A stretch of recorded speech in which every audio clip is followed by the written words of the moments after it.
Buenas noches, ¿cómo están? ¿Se escucha? Se escucha. ¿Cómo estás? Buenas noches, Juan Pablo. Hola Enrique, ¿cómo va? Buenas noches a todos y a todas. Vemos que ya somos 125. Me conecté un cachito solamente para comentarles que esperamos, no sé, 10 minutos y arrancamos con los que estén, así se van sumando. ¿Te parece, Enrique? Perfecto. Bueno, buenísimo. Vamos a seguir esperando que se sigue sumando gente, así está la mayor cantidad posible.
Gente, les vuelvo a pedir que no pongan su nombre y su DNI por el chat para no cargar de mensajes. Tratemos de ir de a poquito afinando el uso del chat para que vayan quedando las preguntas que tengan que ver con los contenidos. Así lo podemos manejar. Si no entran 200 mensajes, se hace inmanejable y se pierden por ahí mensajes que vale la pena recoger. No hace falta dar asistencia por el chat. El sistema mismo ya va registrando los que se van conectando, así que no hace falta dar la asistencia por el chat. Por ahora pueden saludar todo, pero después vamos a tratar de dejar el chat para consultas más puntuales, ¿sí? Por favor.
Bueno, buenas noches nuevamente a los nuevos conectados. Vamos a ir arrancando de a poquito. Somos 368 personas. Ya podemos decir que tenemos quórum, Tenemos quórum. así que vamos arrancando. Bueno, yo ya me presenté en la clase inicial, ya les comenté más o menos cómo iba a ser toda la estructura de la materia y ya tuvieron dos clases. Después nos irán contando cómo les fue con las clases anteriores. Yo ahora simplemente voy a hacer de presentar la clase. Quería contextualizar un poco los temas que venimos viendo. Por ahí se empezaron a ver temas como la ley, el derecho, la interpretación, la ley en relación al tiempo, las fuentes del derecho, temas que son muy generales y que por ahí algunos, sobre todo si no estuvieron todavía compenetrados con la bibliografía que les dimos y el código, les pueden parecer un poco descolgados. Quería contextualizar, hoy la clase la va a dar el doctor Enrique Scolari, que también estuvo conmigo en la clase de presentación, así que algunos ya lo conocen. Y la clase que vamos a ver hoy es la clase de los principios jurídicos, los principios del derecho, los principios aplicables en todo lo que es la interpretación de la ley, dirigidos también a los particulares al momento de celebrar contratos y actos jurídicos. Y lo que yo quería, básicamente, en este momento, además de presentarlo a Enrique y darle la bienvenida a estas clases de Derecho Civil Parte General, él está. Muchas gracias, Juan Pablo. Los dos docentes que estuvieron, Federico y Gonzalo, ya venían dando la clase, pero Enrique está haciendo su primera presentación en esta materia, así que trátenlo bien. Es muy claro en sus explicaciones, así que no van a tener inconveniente. Va a Vamos, ser ¿verdad? seguramente una clase interesante, sin dudas. Pero yo quería contextualizar para ubicarlos en dónde estamos. Seguramente muchos ya lo saben, espero que todos, pero quería darle este contexto, ¿no? El Código Civil y Comercial comienza con un título preliminar. Yo quiero ver si puedo compartir una pantalla. A ver,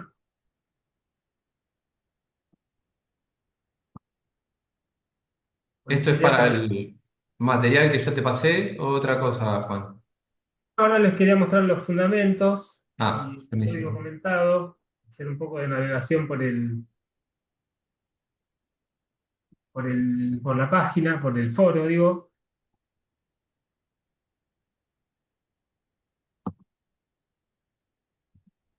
¿Ahí se está viendo mi pantalla? Todavía no. A ver. Ahora sí, el anteproyecto del Código Civil y Comercial. Bien. Este es un nuevo material que yo les compartí, lo subí al aula 1 para mostrarlo ahora, después lo voy a subir a todas las aulas.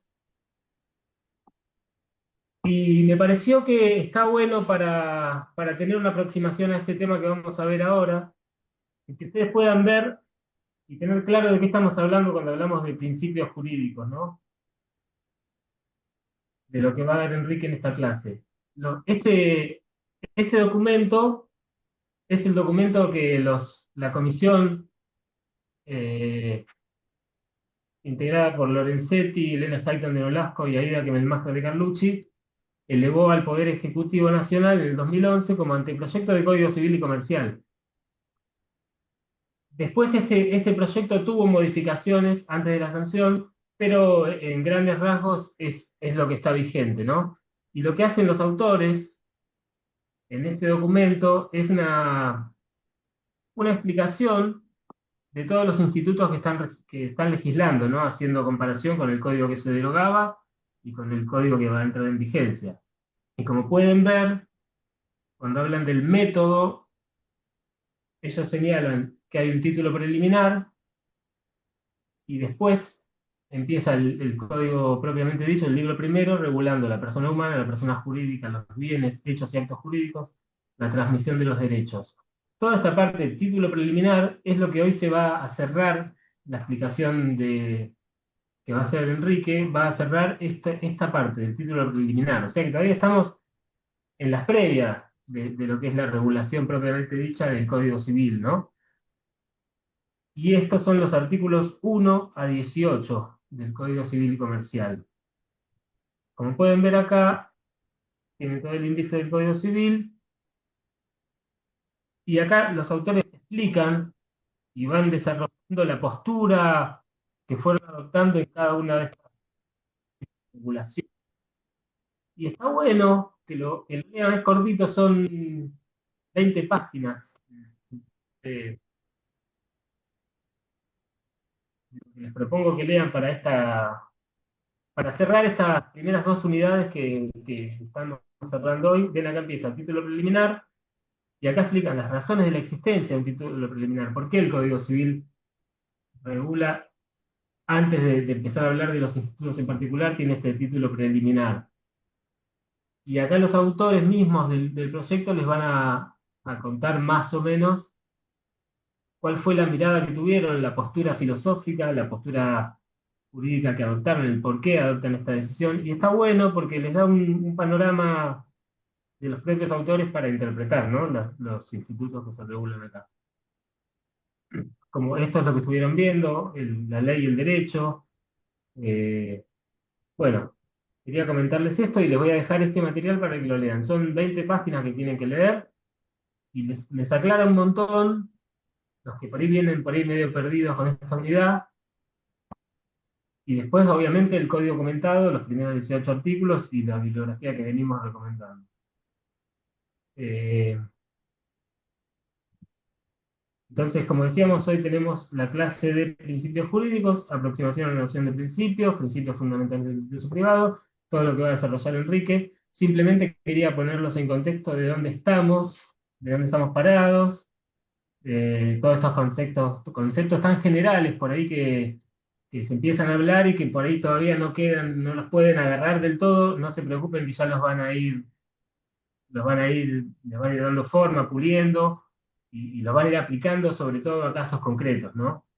Porque pasa que estamos viendo cosas muy, muy generales que atraviesan todo el derecho y todos los institutos, y obviamente al principio por ahí es difícil, es difícil comprenderlos en su integridad, pero no se preocupen que va a ir decantando. Así que las manos levantadas las vamos a dejar, salvo que sea algo muy para después, para el final de la clase, cuando Enrique termine la exposición, seguramente va a haber un momento para intercambio, ¿sí?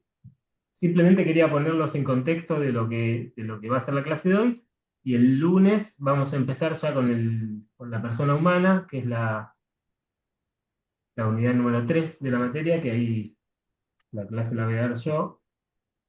Y bueno, ahora los Bueno, dejo ya con Enrique, así bueno, que buenas noches a todos. Gracias, Juan Pablo. Gracias por la introducción, por la presentación, por el contexto.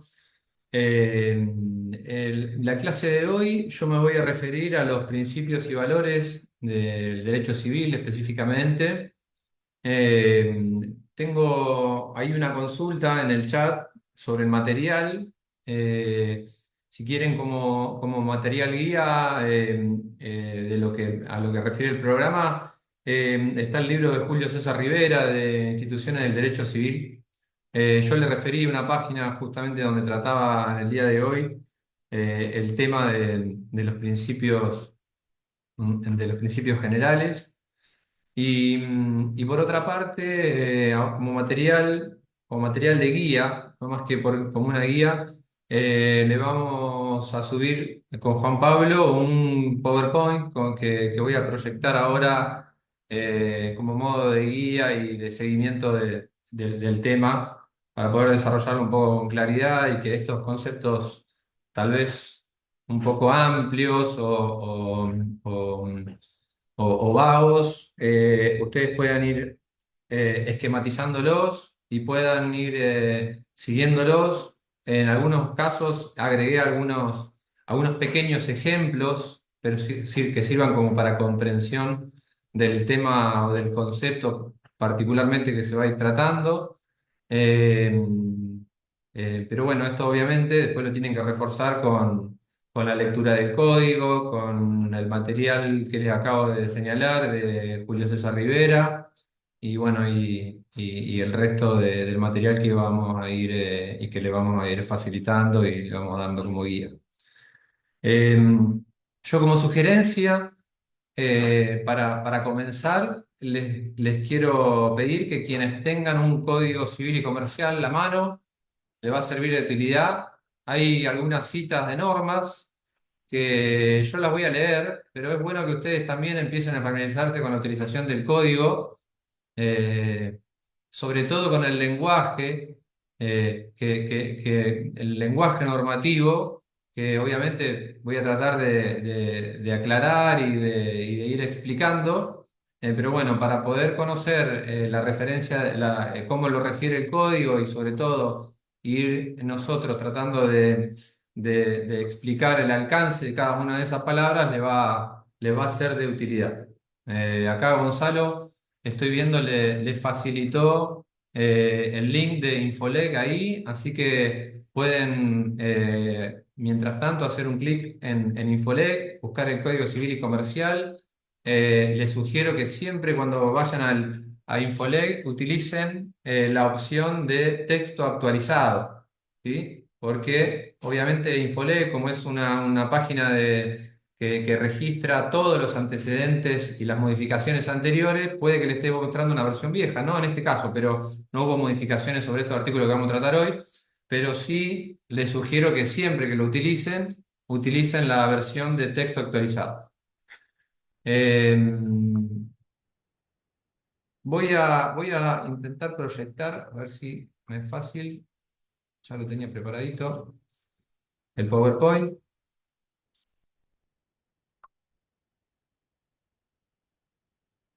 Díganme si ahí lo ven. Creo que ahí está muteado, Juan Pablo, pero ahí está. Se ve perfecto, Sí, Enrique. perfecto. Bueno, Se ve bueno. perfecto. Lo primero que quería mencionarles y que me parece bueno que comencemos hablando es de ¿a qué se refiere con principios del derecho civil? Bueno, la referencia de principios del derecho civil o concepto, definición, si la podemos decir, si podemos ir dándole un poco de contenido a la palabra. Rivera la menciona como ideas rectoras, ¿sí? Las ideas rectoras, ¿qué podemos entender con esta breve definición de idea rectora? Si bien tenemos otra fuente del derecho, como puede ser una fuente principal del derecho civil a la ley, esas ideas rectoras lo que van a hacer es, de alguna manera, actuar sobre esa norma ante vacíos legales, ante la necesidad de un juez, por ejemplo, de tener que interpretar la ley cuando de ella puede surgir varios puntos de vista o varias interpretaciones sobre el mismo hecho jurídico, sobre la misma norma, sobre el concepto. eh, eh, por lo cual, estas ideas rectoras también actúan no solamente como un complemento, como un aporte a lo que la ley dice, sino también como una especie de control, ¿sí? que va a actuar y operar cuando de la norma surjan situaciones particulares que conduzcan a, por ejemplo, cuestiones antisociales o antijurídicas, perdón, no antijurídicas, sino contrarias a este bienestar de la persona humana y, eh, digamos, cuestiones que contradigan el sentido por el cual la norma fue dictada. Entonces, por un lado tenemos esta definición de idea rectora. Lawrence lo define como pensamientos directores de una relación existente. Cuando refiere a pensamientos directores, habla de alguna manera de estos principios que ante una norma, una necesidad de un vacío, de una interpretación, van a eh, suplir, complementar o controlar que la finalidad, digamos, ulterior por la cual fue dictada, se cumpla o se resuelva. Eh, Bien, entendido esto de estas ideas rectoras, que son estos principios generales, ¿sí? La pregunta que se nos viene es, ¿de dónde emanan? ¿De dónde surgen? Eh, Julio César Rivera hace referencia a su origen en una orientación naturalista, para que ustedes comprendan ahora en esta etapa inicial del derecho, de la carrera de derecho, la concepción naturalista refiere esencialmente a la existencia de un derecho en la razón del ser de un ser humano. Bien. Eh, por el, por, y Como contraposición de esa razón, de esa concepción naturalista, podemos mencionar a una concepción positivista. Cuando hablamos de positivismo, hablamos por ejemplo, del derecho vigente. A eso nos referimos con derecho positivo, con una norma vigente en un momento determinado, dictada por los organismos e instituciones del Estado, conforme digamos, la normativa fundamental, por ejemplo, una norma emanada del Congreso, un decreto emanado por el Poder Ejecutivo, una ordenanza emanada de un órgano municipal, ¿sí? Una ley con origen de una gobernación provincial o de un poder legislativo provincial. Ahí nos referimos al derecho positivo. Entonces tenemos por un lado este origen en el derecho natural, en la existencia del ser humano, y tenemos otra posible solución, otra posible origen en el derecho positivo. Luego de estas dos visiones eh, hay teorías que refieren a que existe una especie de combinación de ambos orígenes. O sea, que estos principios generales tienen origen en una concepción naturalista y en una concepción positivista, o sea, en las normas y en la esencia misma del ser humano como derecho ya existente desde el momento de su existencia, ¿sí? Entonces, esta combinación de ambas ideas podemos decir, una tercera variante que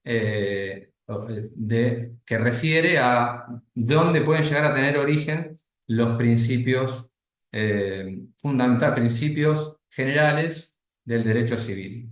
En particular, nuestro Código Civil y Comercial, en su artículo 2, hace referencia a estos valores, a estos principios generales. Por lo cual, a mí me gustaría, quienes tengan el código a mano, que lo leamos. Yo lo voy a leer para quienes no lo tienen, pero bueno, tomen referencia de la ubicación del artículo. En el artículo 2 dice que la ley e interpretación. La ley debe ser interpretada tenida en cuenta sus palabras, sus finalidades, las leyes análogas, las disposiciones que surgen de los tratados sobre derechos humanos, los principios y los valores jurídicos, de modo coherente con todo el ordenamiento. Entonces, en esta idea de principios rectores, y teniendo en cuenta lo que digamos, la definición y cómo está normado en nuestro Código Civil y Comercial, podemos decir que en nuestro Código Civil estos principios generales, estas ideas rectoras, actúan supliendo la ley, integrando la ley para todos aquellos eh, momentos en los que sea necesario, en los que haya un vacío legal, en los que haya la necesidad de tener que interpretar un hecho particular o una norma o fundar una decisión judicial por parte de, obviamente, de los organismos judiciales, eh, y que tiene una doble finalidad, la finalidad de complementar y a la vez integrar y controlar, ¿sí? Que no se produzcan alteraciones o desviaciones, vamos a decir así, de la finalidad por la cual la norma fue dictada. Bien, bueno.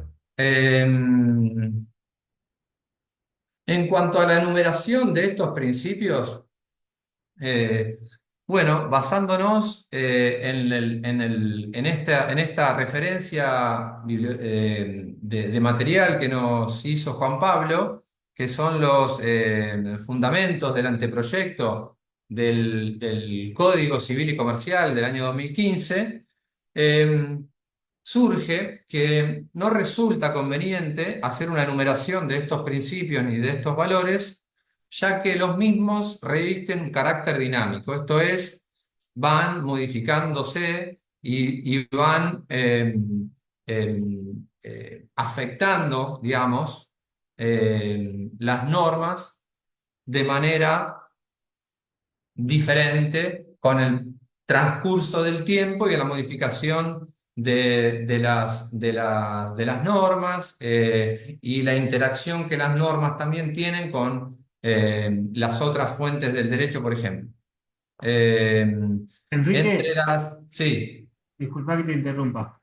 La diapositiva está en la... sí, ¿Querés que vaya no fui todavía pasando? ahí, solo me estoy Bien. refiriendo al texto como Ah, introducción. Ahora vamos a ir a la diapositiva. Yo la no, no, dejé... te ofrecía si querías que la vaya pasando yo, pero si no... Claro, no, la diapositiva, yo les comenté, lo que hice ahora es una especie de introducción de lo Perfecto. que refiere Rivera, y ahora, terminado esta breve introducción, contexto, lo que iba a pasar es a la diapositiva y bueno, y ahí vamos a ir tratando un poco cada uno de estos principios, por lo menos los más importantes, y algunas definiciones, algunos ejemplos.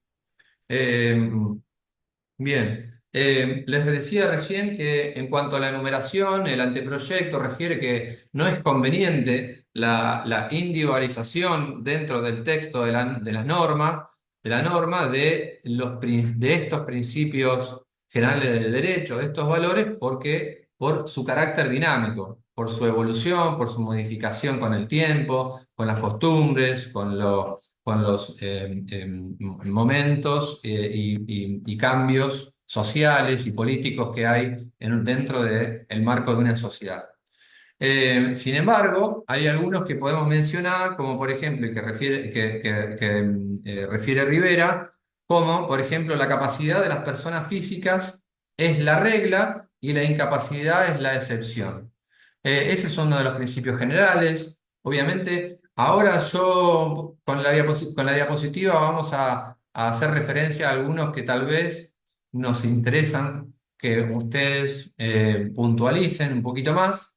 Pero bien, ahora lo que quería era un poco mencionarles algunos, porque la lista es larga de estos principios generales. Pueden recurrir al texto, si no, yo ahora los voy a mencionar. Eh, Otro principio general es que las incapacidades no pueden extenderse por analogía. piensen ustedes, por ejemplo, en una incapacidad entendida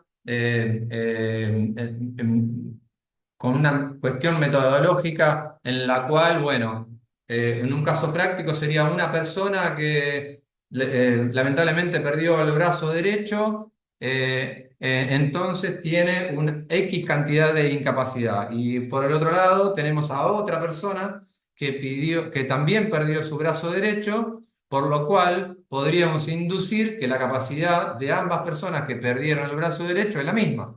Sin embargo, parte de estos principios generales dicen que estas incapacidades no pueden ser extensivas. ¿Por qué? Porque requieren de la particularidad del caso, de la particularidad de la persona. Un ejemplo de esto sería entender que las dos personas perdieron el brazo derecho, pero una era derecha y la otra era zurda, por lo cual su mano hábil, una perdió la mano hábil y el otro no perdió la mano hábil o el brazo hábil. Entonces, ahí podemos entender que hay una diferencia no podemos hacer extensiva estas incapacidades. Eh, por otro lado, que bueno, una persona, que nadie puede atender ni alegar su propia torpeza, ¿sí? Quien realiza y toma decisiones sobre actos jurídicos en particular, no puede alegar su propia torpeza. Eh, los principios generales repudian el fraude a la ley, ¿sí? La legalidad de un acto no implica que a través de la ley misma se cometa un fraude a la propia ley. Sería una ley contraria a la ley. Habría una contradicción en sí misma respecto a la finalidad por la cual la norma fue dictada. Por eso de ahí viene la contradicción, no textual o no literal, pero bueno, si ese acto infringe o altera la finalidad por la cual la norma fue dictada, estaría violando uno de estos principios generales. ¿Sí? Está prohibida, por ejemplo, la justicia por mano propia. eh, los principios generales de que los pactos deben ser cumplidos, el pacta sunt servanda, ¿sí?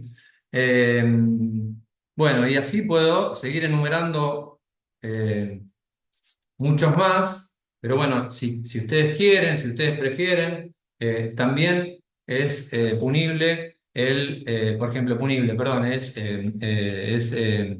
contrario a la ley el enriquecimiento sin causa, por ejemplo, ¿sí? Luego, cuando vayamos avanzando, les voy a dar un caso particular, justamente me tocó hoy en el estudio, caso sencillo, pero que deja, bueno, un poco esta pregunta, ¿no? De la utilidad de la ley y del uso de la ley con un fin totalmente desviado al sentido de la norma que permite un enriquecimiento de una persona sin causa. Después les voy a dar un ejemplo, lo van a entender mejor. Eh, y bueno, eh, como para cerrar, voy a ir a pasar a la segunda etapa, que es proyectarles y bueno, ir paso a paso con este PowerPoint, que lo que vamos a tratar de hacer es un poco de ir repasando estas definiciones que les acabo de contextualizar e ir avanzando con algunos principios que sí que nos interesan un poco más. Eh, Juan, si vos querés aportar algo, si vos querés agregar, va a ser súper bienvenido. Bueno, eh, entonces, como les comenté recién, un concepto de principios jurídicos son directrices fundamentales de orden jurídico, ¿sí? Son ideas rectoras, pensamientos directores de una regulación existente, dice Larens, y otra forma de definirlo, de la cual la sostiene también Lorenzetti, los principios, son normas que ordenan que se realice algo en la mejor medida de lo posible, Y en relación a las posibilidades jurídicas, esto es a lo que establece la ley, y las fácticas, o sea, el hecho en sí mismo. ¿Sí? Tiene una función, los principios tienen una función interpretativa, ¿sí? Al momento, como les comenté recién, el ejemplo que les di, de cuando existe alguna cierta vaguedad en una norma, cuando el juez tiene la necesidad de tener que interpretar un vacío legal, una laguna, ¿sí? A la cual la ley no refiere, un caso particular que no cuadra dentro, o en uno o en otro derecho, ¿sí? Aquí el juez puede utilizar estos principios generales como fundamento para su decisión. Y una función integradora, que es esto de que le acabo de comentar también, que es complementar cuando la ley no lo refiere o cuando en el momento en el que lo refiere de forma vaga, por lo cual, o amplia, por lo cual, basándose en estos principios integrando estos principios que vamos a ir comentándoles, eh, también pueden ayudar a resolver cuestiones y a complementar esos vacíos, esas lagunas que a veces la norma no alcanza. ¿Sí? Eh, el fundamento, como ya lo leímos, está en el artículo 1, en la fuente del derecho, y en el artículo 2, que les acabo de comentar, que hace referencia a los principios del derecho. Eh, Como les comenté, la función es interpretar normas, es integrar lagunas, limitar derechos también, ya que en tanto y en cuanto en el ejercicio fáctico de un derecho, estos principios de derecho actúan como un límite social y jurídico a no desvirtuar la finalidad de la norma, como puede ser, por ejemplo, en un abuso del derecho. ¿Sí? Eh, Esto ya se los comenté. Bueno, uno de los principios rectores de este derecho privado es la dignidad de la persona humana, ¿sí? La dignidad de la persona humana es el valor intrínseco, inviolable de toda persona por el solo hecho de serlo, ¿sí? Que exige su respeto, su protección integral, constituyendo el fundamento de sus derechos personalísimos y de todo el ordenamiento jurídico privado, ¿sí? Eh, Esta es una definición de la dignidad humana. Eh, Bien, la noción de dignidad de la persona y el fundamento en el derecho privado, y su fundamento en el derecho privado. En el derecho privado argentino, la dignidad de la persona actúa como un principio rector, ¿sí? Esta dignidad eh, actúa, ¿sí? Como un principio rector y un eje axiológico del sistema, especialmente a partir del artículo 51 y concordante del Código Civil, ¿sí? Se traduce en el reconocimiento y en la tutela de los derechos personalísimos, ¿sí? Como son la vida, la integridad, el honor, la imagen, la intimidad, ¿sí? Y operan como un límite a la autonomía de la voluntad, entendida esta. Hay alguien que está solicitando transcribir con IA, ya lo decliné unas 7 veces. Me pido si, por favor, me sale un cartel grande y me pide seguir. Eh, Bien, entonces este límite a la autonomía de la voluntad, entendida como esta posibilidad que tienen las partes de pactar libremente, ¿sí? Entre sí, eh, eh, se ve limitada por esta noción de la dignidad humana en cuanto a que esta autonomía de la voluntad no puede conllevar una violación a la dignidad. Y como criterio de interpretación también y de aplicación de normas, asegurando que las relaciones jurídicas respeten la condición humana como fin en sí misma. Un fallo que hace referencia a a la cuestión de la dignidad humana es el fallo Aquino, es un fallo de corte del año 2004, ¿sí? Pone como centro a la persona. Y bueno, es un fallo que ustedes van a ver durante casi toda la carrera porque lo van a ver en constitucional, lo van a ver. Fallo Aquino es un fallo bastante, así que les va a venir muy bien eh, eh, que le peguen una leída como complemento. Van a ir familiarizándose con el lenguaje jurídico, con la aplicación de estos principios fundamentales, estos principios generales a casos prácticos.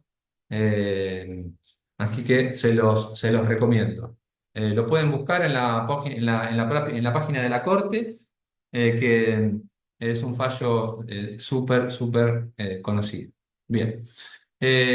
Otro principio general es el de la buena fe y el principio, y está en el artículo 9 del Código Civil, que lo vamos a leer, les pido que lo sigan, así nos vamos.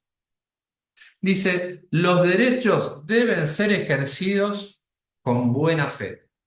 Bueno, ahora, ¿qué es la buena fe?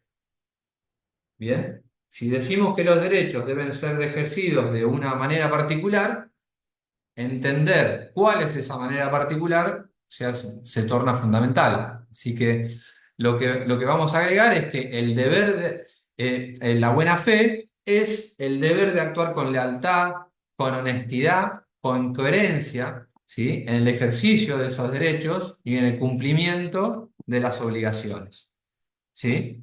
Por ejemplo, un caso de buena o de mala fe puede ser, no sé, en una compraventa en donde no le dije al comprador o le oculté información esencial al comprador, por lo cual realizó un acto y bueno, si bien el acto es legal, es jurídicamente válido, el hecho de haberme comportado haberle negado esa información valiosa, esencial para la operación, por ejemplo, hace que este principio fundamental de la buena fe se encuentre de alguna manera vulnerado y bueno, el juez también podríamos solicitar al juez la nulidad, por ejemplo, de ese contrato, podríamos solicitar la rescisión de ese contrato si no se tratara de una compraventa, si tratase, no sé, de un contrato de locación o lo que fuera.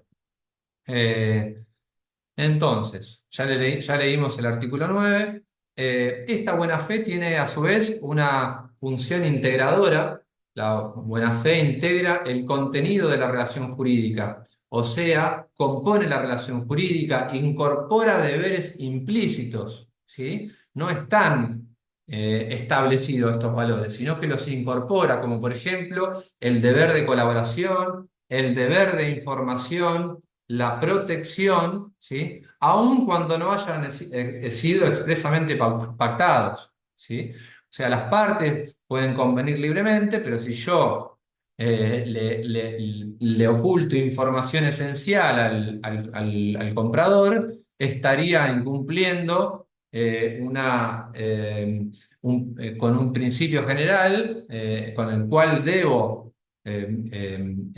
conducirme y en esta función integradora lo que se refiere es que si bien la norma establece un modo, la buena fe complementa ese modo también, ¿sí? O sea, esa es la función integradora de la buena fe respecto de la norma, ¿sí? Eh, a su vez, tenemos una función de la buena fe como una función interpretativa. La buena fe sirve como criterio para interpretar la ley, para interpretar los actos jurídicos, privilegiando el sentido que mejor se ajuste a una conducta leal, a la confianza legítima entre las partes. ¿Sí? Bueno, la función de analizar y entenderla a la buena fe, ¿sí? Sirve como un criterio para interpretar la ley también. Así que tiene una función integradora en cuanto complementa la ley y una función de la interpretación o la forma en la que vamos a entender a esa ley o en el sentido que le vamos a dar al texto normativo. Bueno, no sé cómo va, Juan, si... Eh, Bien, te diría que continúes como el desarrollo y después Dale, hacemos cada bueno, uno buenísimo, un... buenísimo. Bueno, Sí, así otra... después volvemos sobre algunos conceptos como para aclarar y abrimos un poco Dale, algunas buenísimo, preguntas. Yo voy buenísimo, siguiendo el chat acá a ver si recogemos algo buenísimo. para después leer En cuanto a algunas la cosas. autonomía de la voluntad, vamos a ir ahora al 958 del Código Civil y Comercial.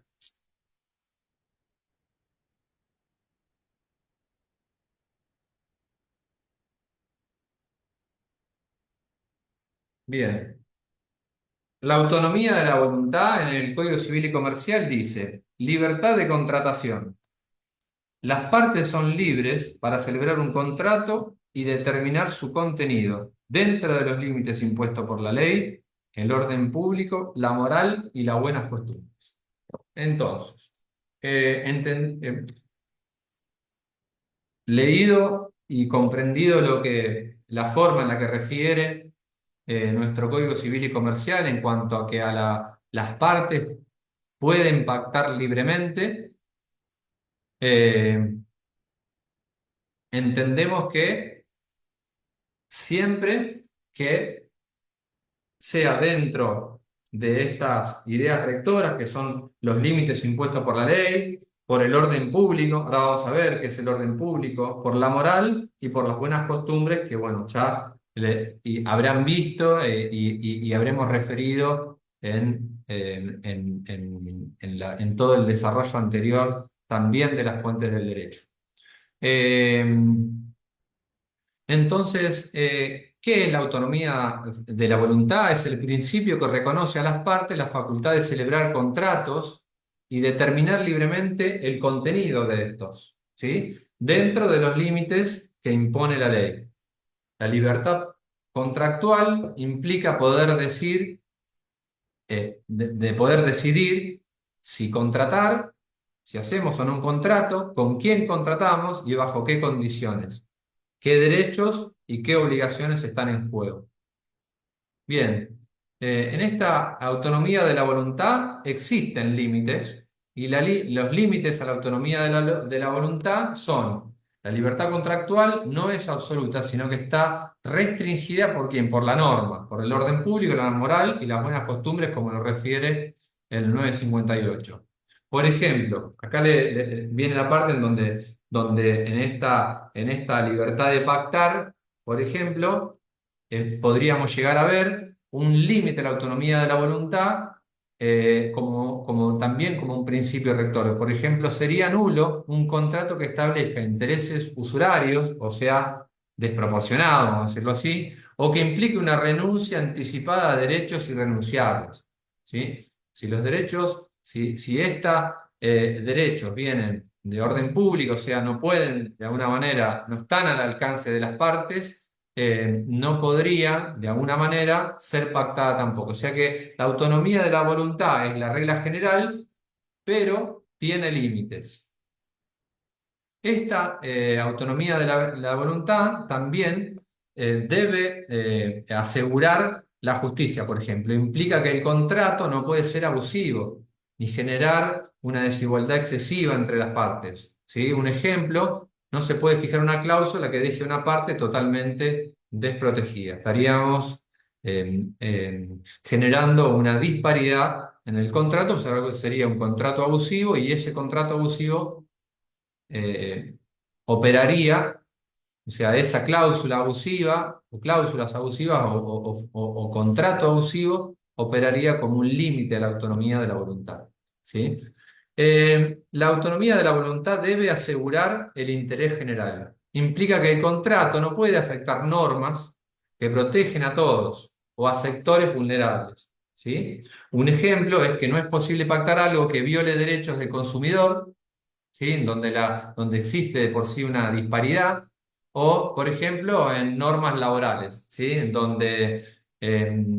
aquellas normas donde lo pactado entre empleado y empleador, por ejemplo, no puede, de alguna manera, significar un abuso en esa autonomía que desvirtúe este principio general eh, bueno, que concede libremente, una forma, una visión integradora de todo el derecho y el sistema normativo en general, jurídico en general, no sería válido. Otro principio general que resaltamos es el del abuso del derecho. Está en el artículo 10 del Código Civil, que ya les leo,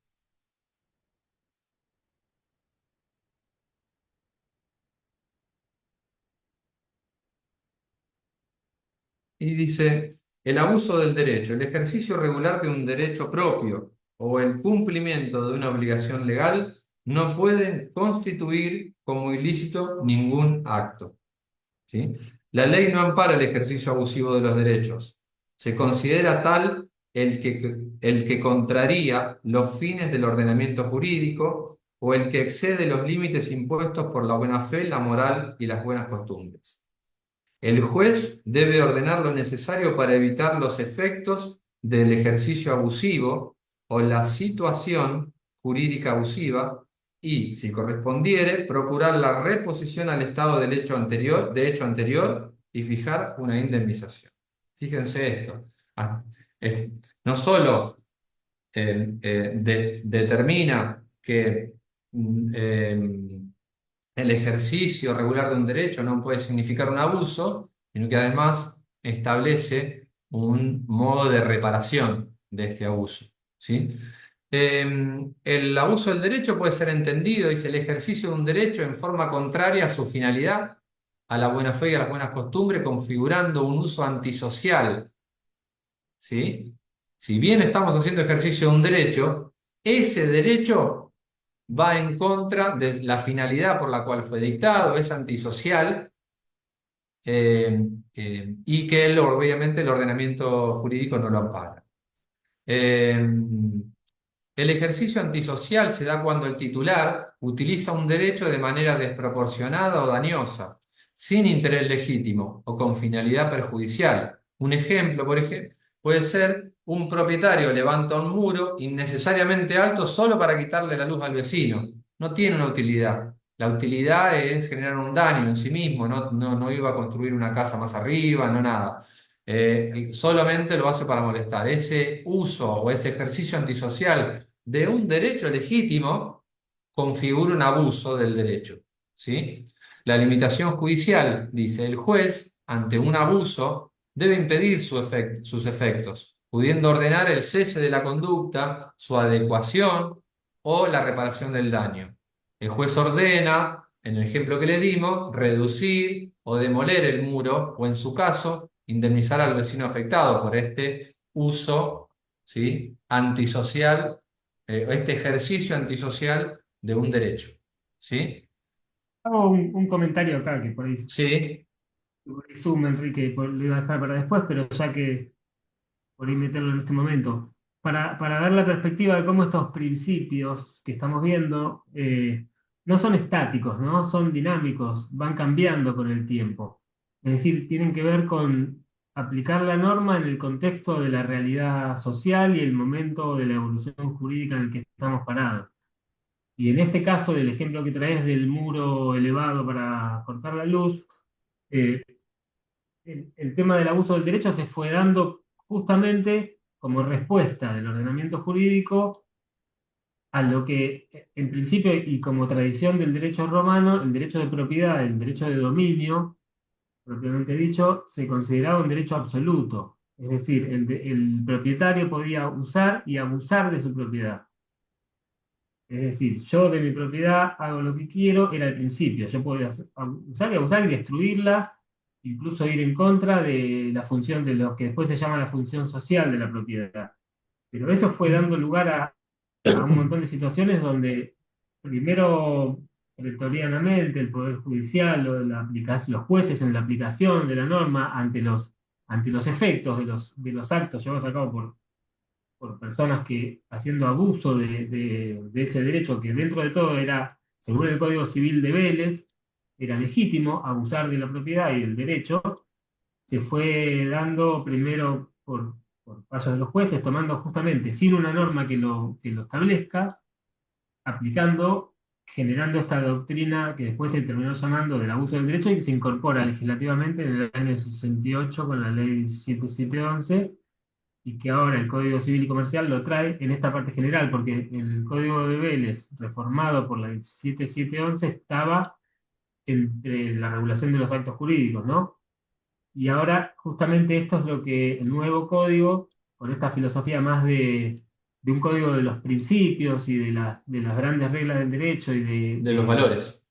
de la constitucionalización del derecho privado, que tiene que ver con todo esto que estamos viendo, lo legisla en esta parte general. Es como, desde este título preliminar que les decía, el Código Civil lo que hace es proyectar sobre todas las demás regulaciones estos principios. O sea, el abuso del derecho se puede aplicar y está regulado legislativamente en todos los institutos, cómo se maneja el derecho de propiedad, el derecho de dominio, en los contratos conmutativos, en los contratos de consumo. Se proyecta también, obviamente, al derecho laboral y a otras ramas del derecho. Pero bueno, quería ahora remarcar simplemente esto, que todos estos principios tienen un carácter dinámico, no es que son ahora y para siempre.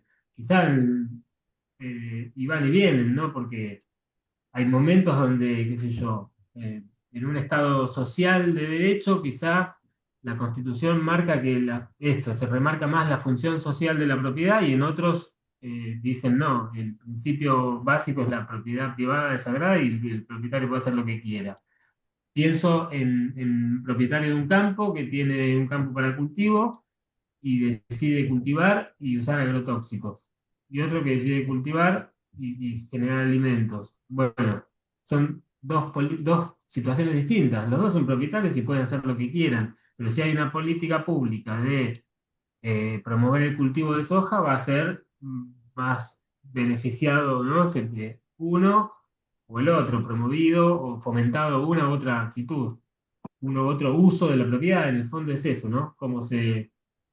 Simplemente eso, que tiene que ver con el contexto, tiene que ver con el momento histórico y tiene que ver con la evolución del derecho también. Y esto es algo que se fue dando evolutivamente. Simplemente, bueno, esa acotación, ¿no?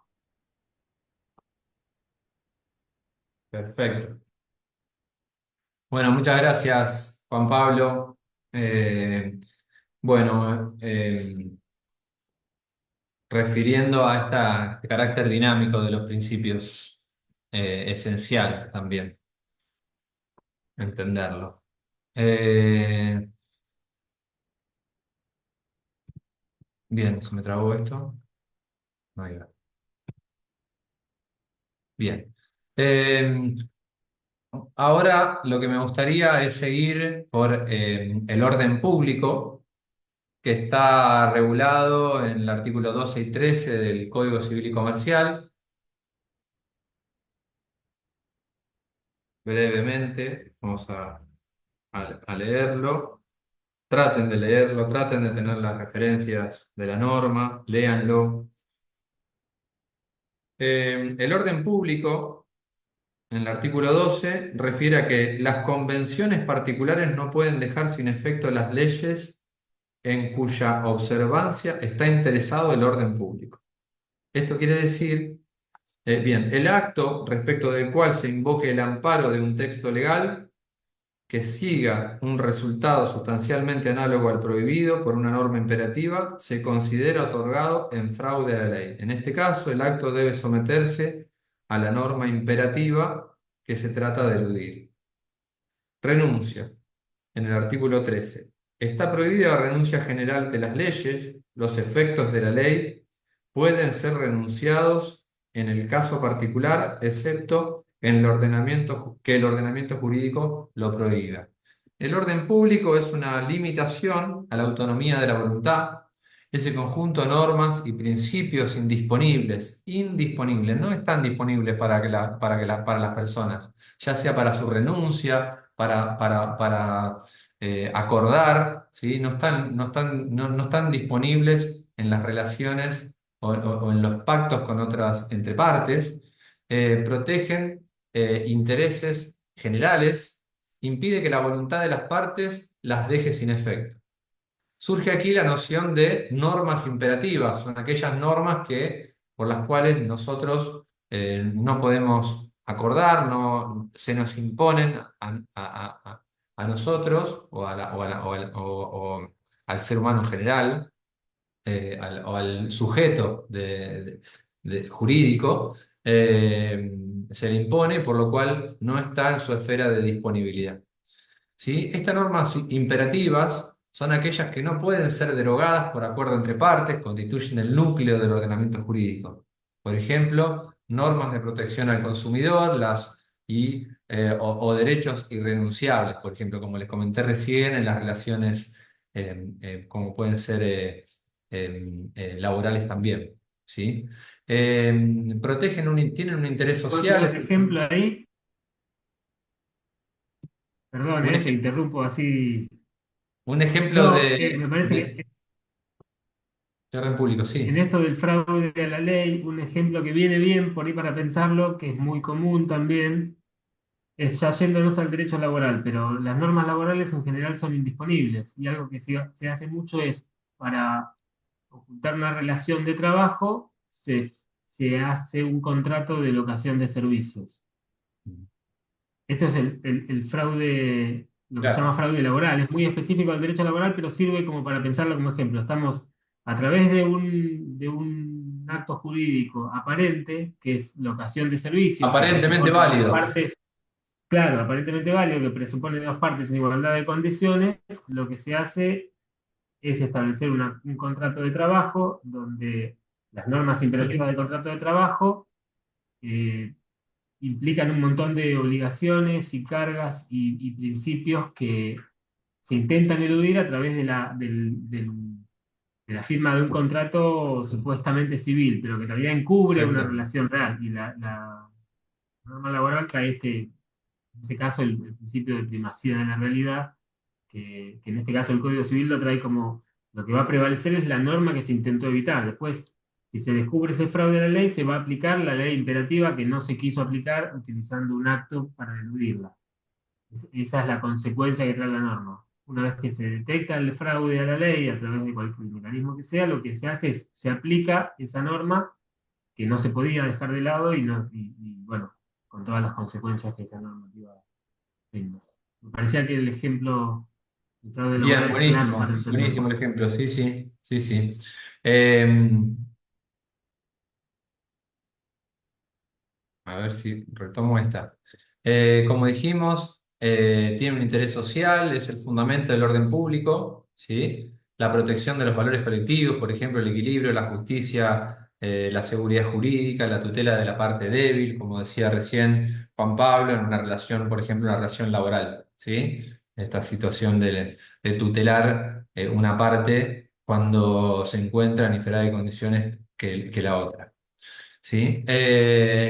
El orden público opera como límites contractuales, la autonomía de la voluntad queda subordinada a las normas imperativas, al orden público, a la buena fe. ¿Sí? El ejemplo, cláusulas abusivas, renuncia a derechos esenciales son inválidas. ¿Sí? Acá le dejo un señalamiento de los fallos bueno, de los principios que hemos estado conversando. Si ustedes quieren profundizar, pueden ir a leer estos fallos. El fallo Aquino son fallos de corte, Ercolano, Cine Callao, Alavi, Bisotti, son fallos que van a ver prácticamente en toda la carrera, así que me parece que como complemento se los recomiendo. Les reitero, pueden encontrarlo en la página de la Corte. Y como para finalizar, les quería contar un caso que tuve hoy en el estudio, ya que estamos, Juan Pablo. Hoy tuve un caso en donde un cliente, una empresa me llama porque, bueno, había despedido hace unos años a un trabajador, y este trabajador, antes de ser despedido, tenía una tarjeta corporativa. Esa tarjeta corporativa se la habían dado, obviamente, en el contexto de realizar gastos que implicaban con su labor.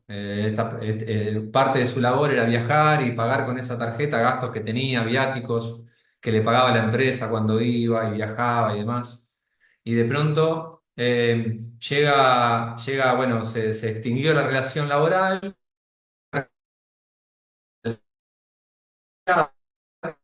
Y, eh,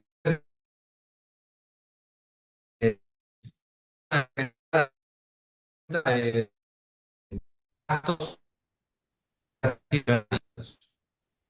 Enrique, se está cortando, se está escuchando medio mal. ¿Me escucha Justo ahora? donde empezaste a desarrollar el caso, ¿Se escucha ahora? a ver, dale ahí, sí, volvé Hola, un poquito hola. para atrás. Bueno, voy a rebobinar, no sé hasta dónde se escuchó, pero voy a volver a la parte del caso práctico. Es Te un dieron la tarjeta típico. para gastos corporativos. Claro, la empresa le daba una tarjeta para gastos corporativos, de viajes, de viáticos y demás cosas que debía pagar en la función de las tareas que cumplía y para las que estaba contratado. Cuando se termina la relación, le quedó obviamente al empleado la tarjeta y 3 años después empiezan a aparecer gastos millonarios, digo, o sea, porque las sumas son, ni las vamos a aclarar. Eh, eh, Obviamente me llaman y me dicen, bueno, Enrique dice, ¿qué se puede hacer? ¿Qué se puede hacer? Entonces me pongo a analizar y veo justamente en esto de que estaba un poco repasando esta clase de derecho, de principios del derecho, y digo, bueno, hay un principio fundamental del derecho civil que es el enriquecimiento sin causa, ¿sí? El enriquecimiento sin causa, el enriquecimiento en donde, y bueno, un poco lo que quería era contarles este caso, contarles un caso práctico en donde aplica, señalarles en qué parte específicamente este principio general es aplicable a un caso particular, ¿sí? En donde, sin hacer juicios de valor, de buenos y malos, de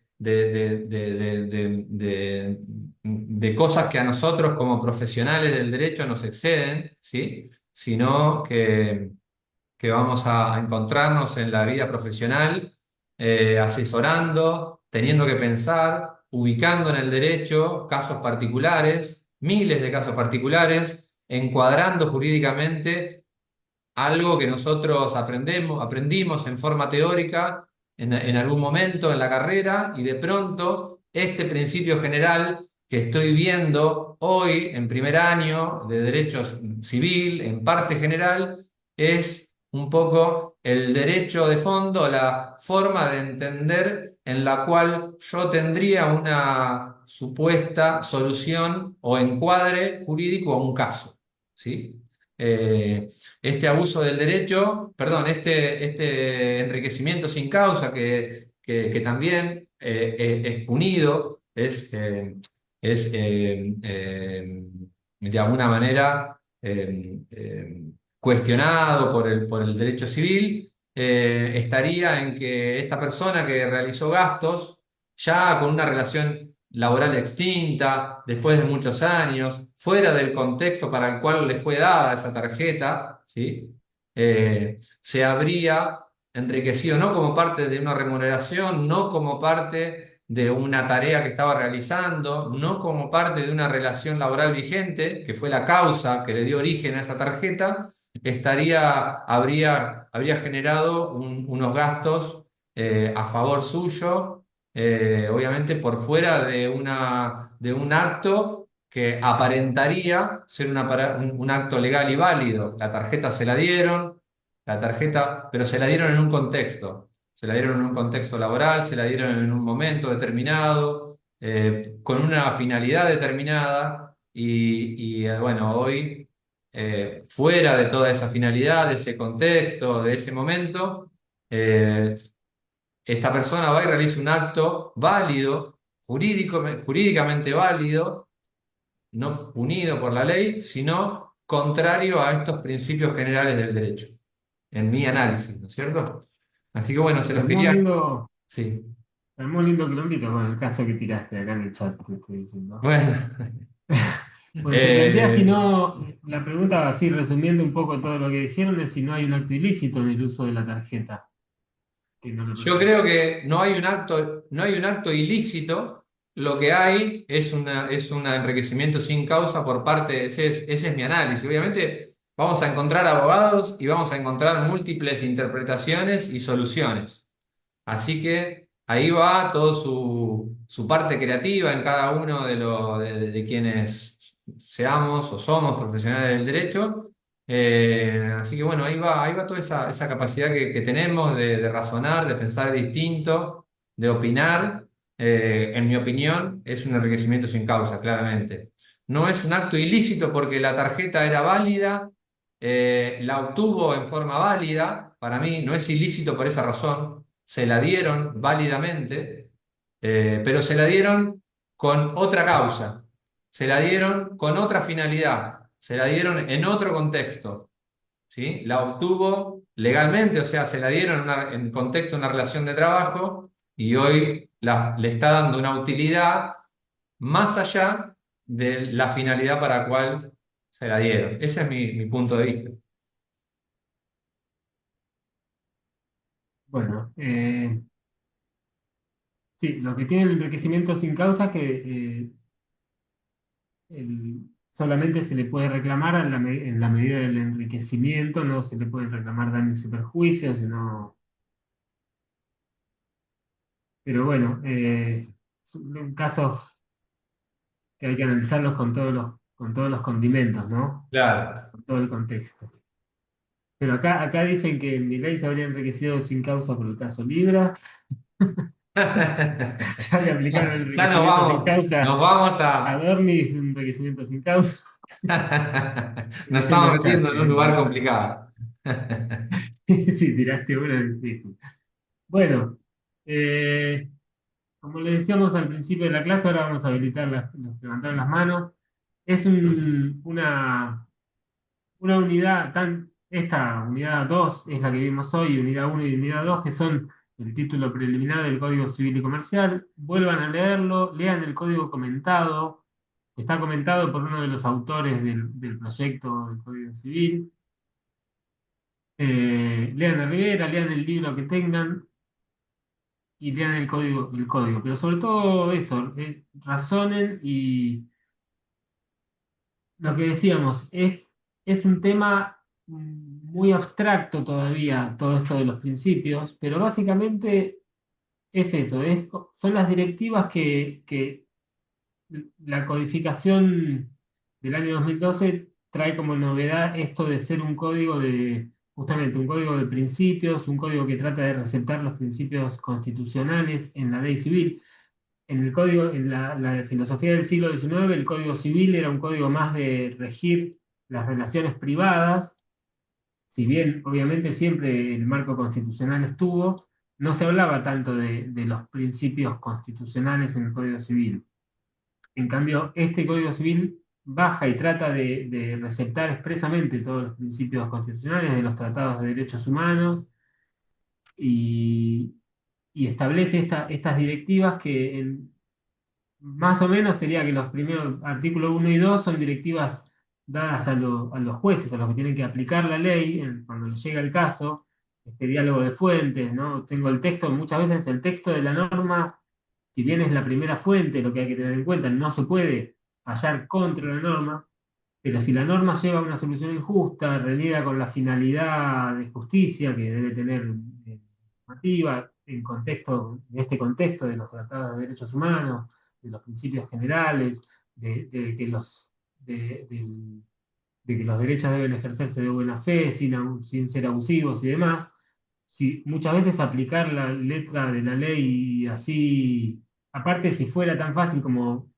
aplicar la ley al caso y nada más, no estaríamos estudiando. Justamente estamos estudiando porque al momento de aplicar un caso, mirá, vos tiraste un caso y se armó terrible debate.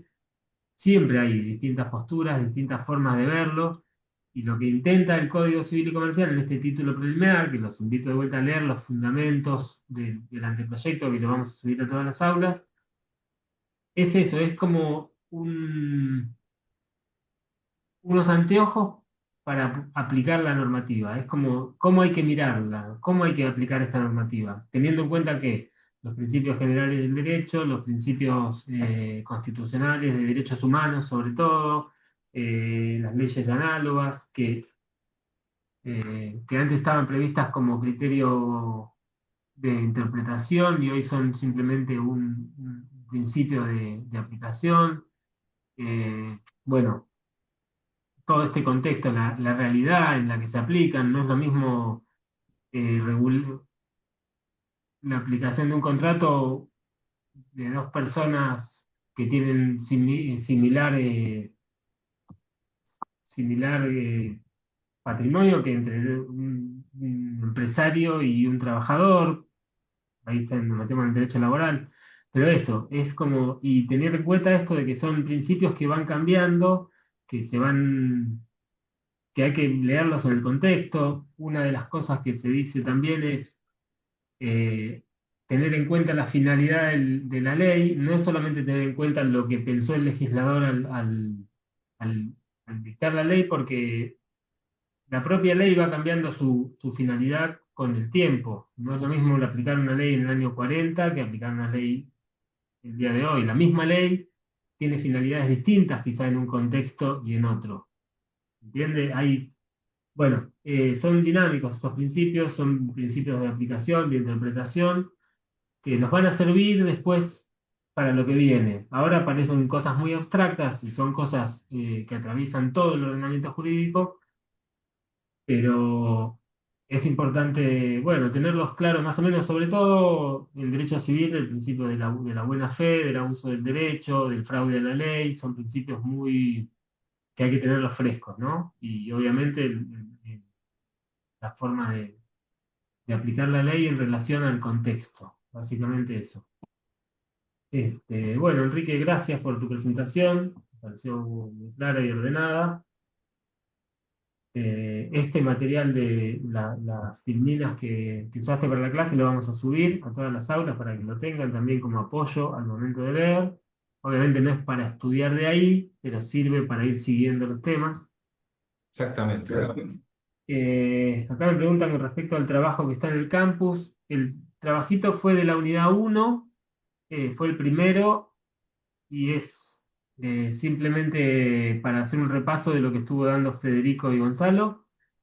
Y seguramente le subamos algo más de esto y hagamos algún trabajito que englobe las dos unidades primeras que hacen esta parte general. Y ya el lunes nos vamos a meter con la regulación de la persona, el libro uno del Código Civil, ya lo que es saliendo del título preliminar, entrando al libro primero, la persona humana, todo lo que tiene que ver con la regulación, el comienzo de la existencia de la persona y todo el debate que se da en ese sentido. Eh, Voy a ir desmuteando que fueron levantando la mano para poder dialogar un poco. Luis, Luis Gastón Fernández, fíjate si puedes desmutearte.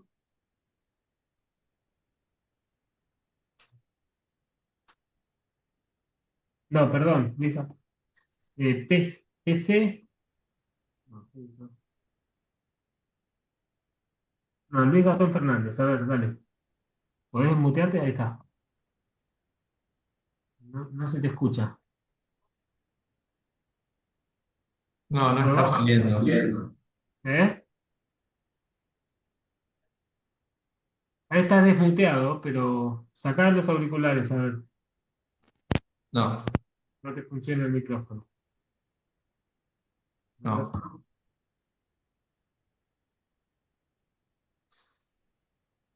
Ninguna de las dos personas, ni Luis, ni bueno, la otra persona que no sé cómo es el La otra nombre, persona que aparece como PC, ese, no, ninguno de los dos también están desmuteados, pero no está se saliendo el escucha. sonido. Bueno, mientras se acomodan, si quieren, vamos con Luciana y con Camila. Vale.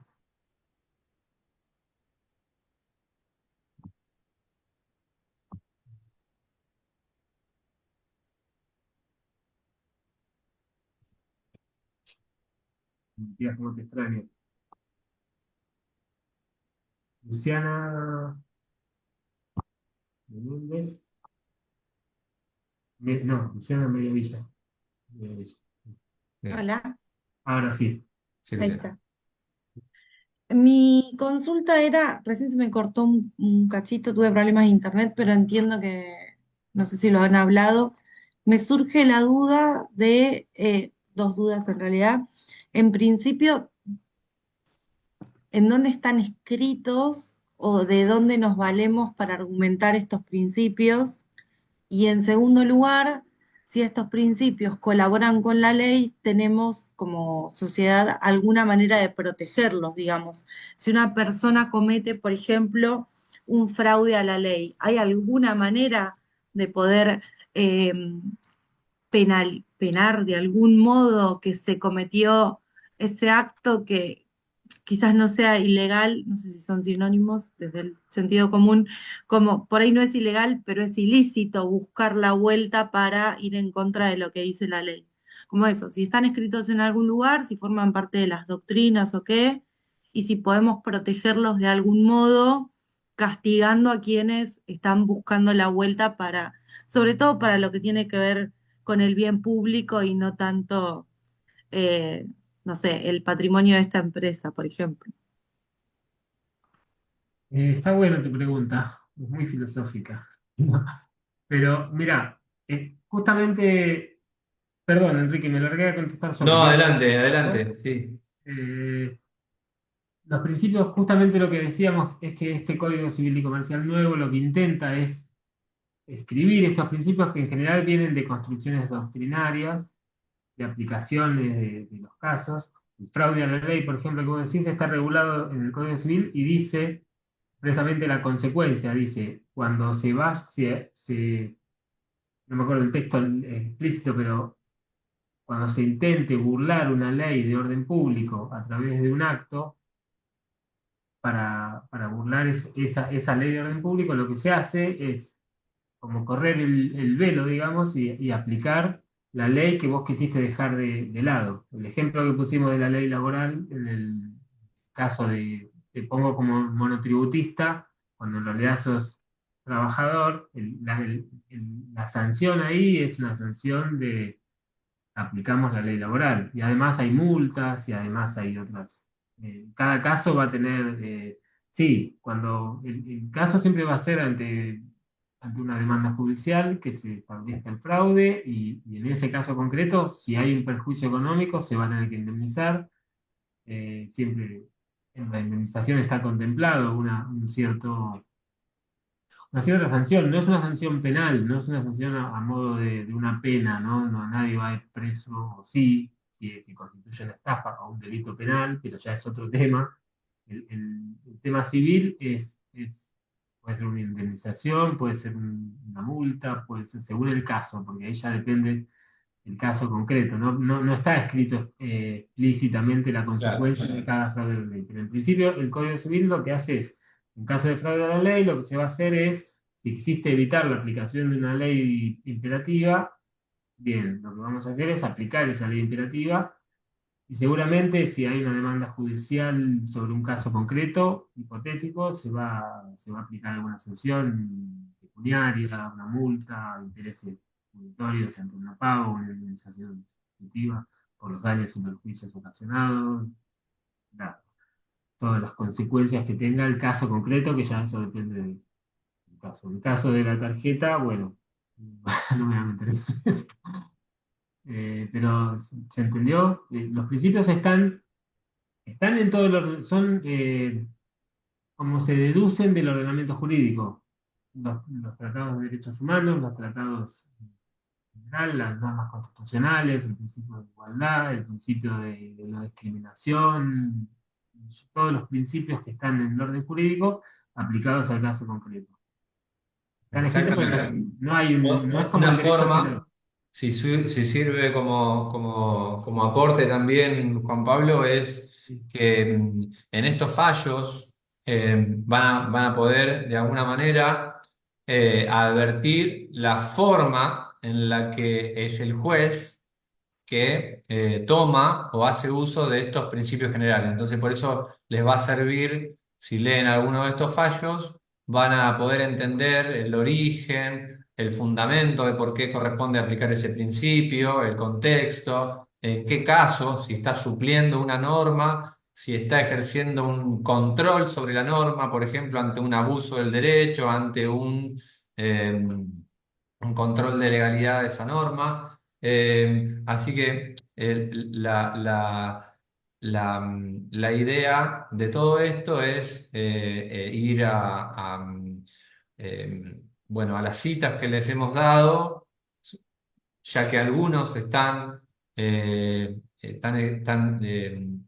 textualmente están enunciados en el Código Civil, otros en el resto de la normativa, otros tienen base doctrinaria, otros tienen base jurisprudencial y todos integran el derecho en forma complementaria, en forma supletoria y en forma, ¿sí?, de control también de la finalidad por la cual la norma fue dictada.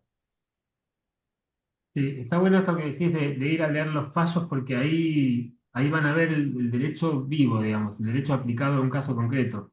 Y el razonamiento, lo que dice el Código Civil, esto de que el juez tiene que aplicar, resolver el caso mediante una decisión razonablemente fundada, basada en las disposiciones de los tratados de derechos humanos, los principios, los valores jurídicos, todo eso, al leer los fallos queda más claro porque se tiene un caso concreto con todos los condimentos que tiene un caso, ¿no? Con todas las dimensiones que tiene un caso real, y ahí está bueno leer jurisprudencia por eso, porque es un buen ejercicio para ir comprendiendo y haciendo más realidad estos principios que así parecen tan abstractos, pero que justamente el caso concreto nos enfrenta con esa aplicación práctica. Ahí les va a ir quedando más claro.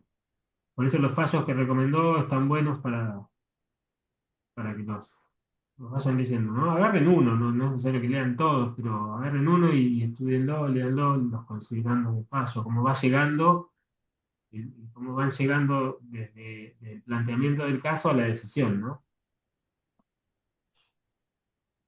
Bueno, seguimos, intentamos de vuelta con, Camila Jiménez, bueno, ahí- perdón, decía Hola, Luis profe, que buenas noches. buenas noches.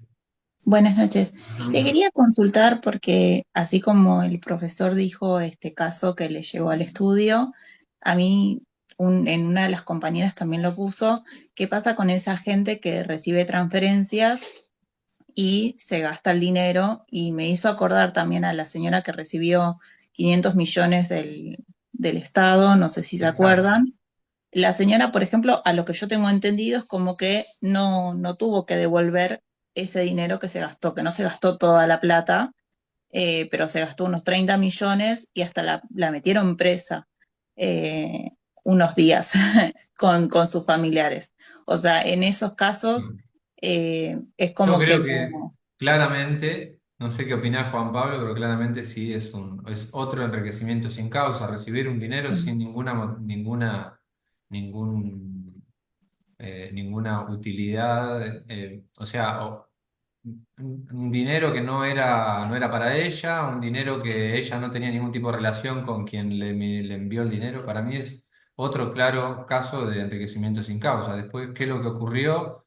Hace a las particularidades del caso. Por ahí lo que nosotros hacemos es un análisis conceptual y lo encuadramos jurídicamente. No podemos hacer un análisis puntual del caso porque tendríamos que ponernos a leer los pormenores de la causa, del expediente, de la persona, quién lo emitió ese pago, quién lo recibió y demás. Pero sí es un claro ejemplo de enriquecimiento sin causa ese también para mí. sí, también puede jugar el principio de buena fe ahí, ¿no? El conocimiento que yo cobro 1 millón de pesos por mes y un día recibo 100 millones y, Sí, No, total. claro, lo porque gasto, o sea, y la me lo defensa gasto de de un la día para el señora dice que otro, y, y es como que, bueno, me apuré a gastarlo. Cada caso tiene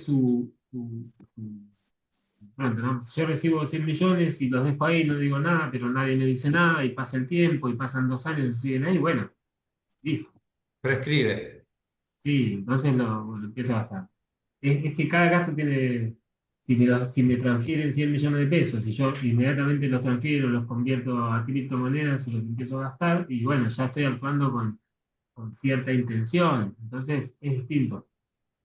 Cada Per- caso es Perdón, particular. compañeros, ¿puedo participar? Gonza, Claramente. bienvenido. Estoy Placer. escuchando porque en atención a la pregunta que hizo la compañera antes que habló, nosotros tenemos en el juzgado varios casos así de pagos indebidos. Hoy, como dijo Enrique, es uno de los supuestos del enriquecimiento sin causa y está expresamente normado como pago indebido.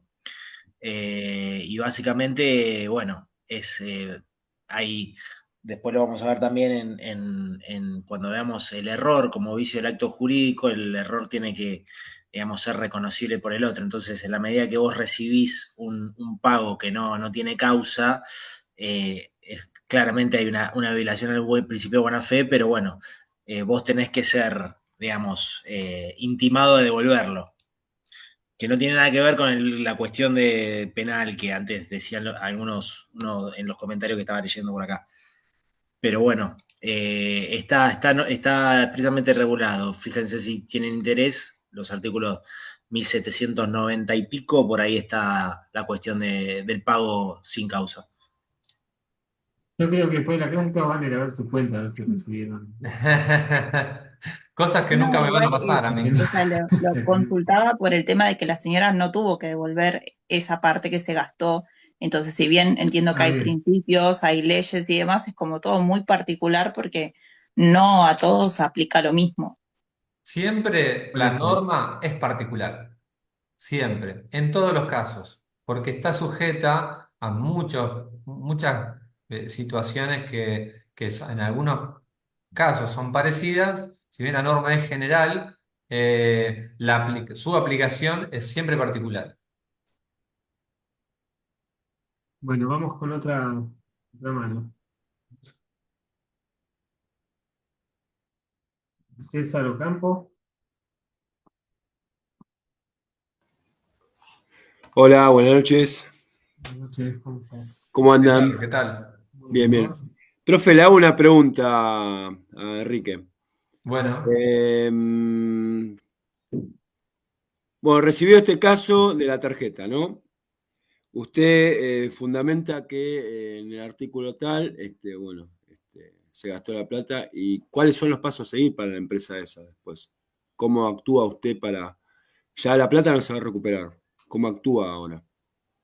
bueno, no, excede un poco al ejemplo, porque te lo puedo contar si querés, muy Un brevemente poquitito, un poco, ¿no? para que nos saquemos la duda, pero la realidad es que no hace al caso. Yo lo que les quería contar era un caso y dónde encauzaba un hecho particular y dónde lo podíamos encuadrar. Como dijo la compañera recién, para mí también, para Gonzalo también, creo que la buena fe está en juego, o la mala fe de la persona. Está en juego también el enriquecimiento sin causa, porque dio una utilidad a, a- a un crédito. Una persona recibió el dinero y se lo gastó, el otro se hizo de un crédito que tenía habilitado, pero con otra finalidad. Entonces son casos diferentes que para mí encuadran dentro de un mismo lugar.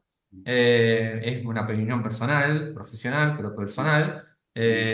Y que, bueno, en el caso de la empresa, obviamente habilitará, tiene otros pormenores que no los quise contar para no enredarlos, pero hay una negligencia de parte del banco también que le dejó habilitada la cuenta y otras Ah, cosas más que bien. no quiero ir a eso. No, Pero no, sí, sí, sí. era para contarles un No, caso no, y que nos sí, puede lo pasar, importante digo, es, el día de mañana nos puede pasar, claro, sería lo interesante, que, bueno, saberlo manejar. Voy a tener la otra parte, el otro abogado seguramente, en contra, ¿no? Que lo calma, ¿no? claro, Por supuesto. sí. Entonces, saber cómo Bueno. manejarlo Y ahí y- estará un poco la habilidad nuestra como profesionales, desde que obviamente de qué casos decidimos tomar, desde qué desafío decidimos emprender y sobre todo qué se nos va ocurriendo como solución de acuerdo al lugar que nos toque ocupar sobre una parte actora, sobre una defensa, una parte demandada, lo que sea que decidamos, ¿sí? Donde nos toque estar también Mil gracias. como profesionales. Así que Gracias. eso. No, por favor, al contrario. Gracias a vos. Sí, yo diría que no nos enrosquemos mucho con Claro, un caso, digamos, para tratar de resolver ahora una situación, porque no hay un caso, siempre tiene múltiples dimensiones un caso. Después puede aparecer otro dato que te cambia todo lo que vos tenías exactamente, previsto. Entonces, exactamente. acá, agarré una pregunta medio del vuelo por el chat que decía, ¿se puede ir preso por enriquecimiento sin causa?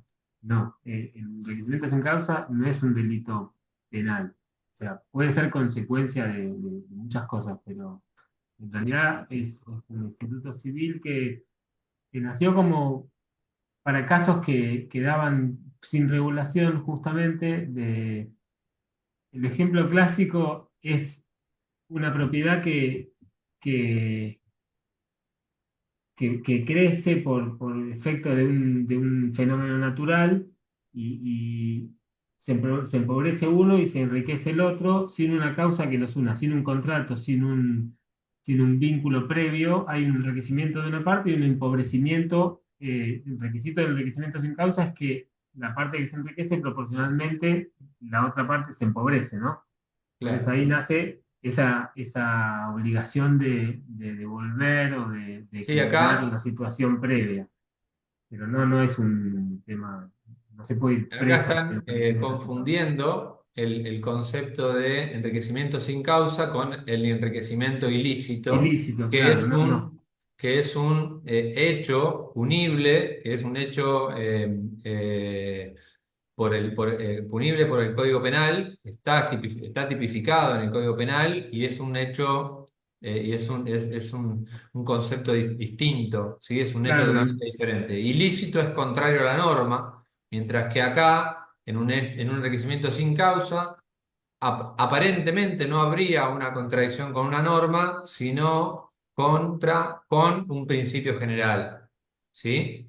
El acto hubiera sido válido, pero estaría vulnerando, eh, eh, estaría ahí yendo en contra de los principios generales, por lo el cual no es enriquecimiento lo mismo. ilícito tiene causa, tiene una causa ilícita. Claro, exactamente. Es Bueno, ilegal, contrario a lo que establece el ordenamiento bueno, jurídico. Luis Gastón dice que ahora puede hablar. Lo intento hace un rato, a ver. ¿Escuchamos? Ahí se me escucha. Hola, ahí se me Sí, escucha. Ahora ahora ¿Qué sí. sí. tal? ¿Qué tal, Ahora profe? sí. Sí, tuve que ponerme del celular porque no sé qué pasaba con la compu. No, bueno, primero el agradecimiento, la verdad que muy contento porque con esta materia es como que uno, yo les comento, yo trabajo, soy trabajador de seguridad, trabajo en un consorcio de propietarios en la localidad de Hurlingham. Y en la cotidianeidad permanentemente siempre surgen conflictos con el tema del derecho o más que nada lo que son las normas de convivencia en cada lugar, ¿no?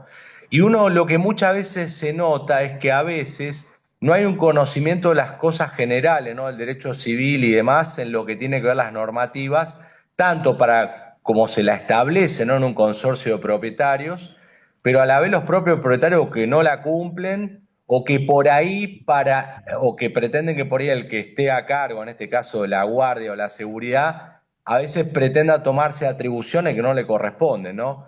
Y a veces qué bueno sería que se conozca más el derecho, los aspectos del derecho civil a la hora de, bueno, tratar de implementar normas de convivencia que no se riñan, ¿no? Con esos derechos fundamentales, ¿no? Y muchas veces surgen confusiones, debates, divergencias sobre a veces cómo se puede aplicar un reglamento interno o, por ejemplo, no sé, hay una orden de allanamiento y muchas veces nosotros tenemos que tener entre el no obstaculizar la justicia y a la vez la presión del consorcio en que, bueno, tenés que respetar la propiedad privada. Y bueno, a veces nos pone en una situación de permanente conflicto, ¿no? Y que muchas veces todos los días es una cotidianeidad en la cual están, ¿no? Uno enfrenta estas cuestiones del derecho, ¿no? Y la verdad que creo que esta materia sirve mucho en ese sentido, ¿no? Por lo menos nos aporta más herramientas a la hora de tener determinados criterios a la hora de lidiar con estas situaciones todos los días, ¿no?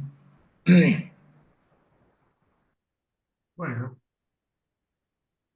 sí, siempre sirve la información. Muchas veces es más estar dispuesto a diálogo y a escuchar y a querer resolver los problemas con las herramientas que tengamos. Pero sí, siempre sirve tener un conocimiento mayor de...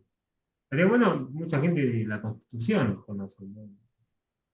Sí, Así que, pero bueno, el sentido común también hay que aplicarlo a veces. Bueno, sí, seguimos, algo gracias. que aprendí cuando estaba en mis años de formación y de práctica profesional y de que arranqué, tenía un abogado muy experimentado al lado mío y me decía siempre, mira, cuando vos estés pensando un caso y no entre en el sentido común, hay una norma infringida seguro, me decía. Entonces, me quedó eso para siempre, que es que la ley, la norma, las fuentes, el derecho, el sistema jurídico en general, tienen mucho sentido común, siempre tienen mucho sentido común. Cuando vos ves una situación ilógica o- o- o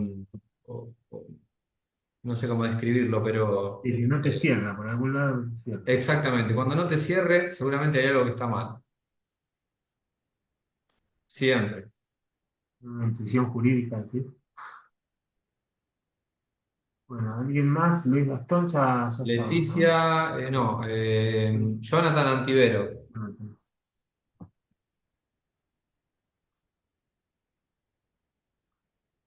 Buenas Jonathan. noches, profesor, ¿qué tal? Le hago una consulta, porque me quedó una duda.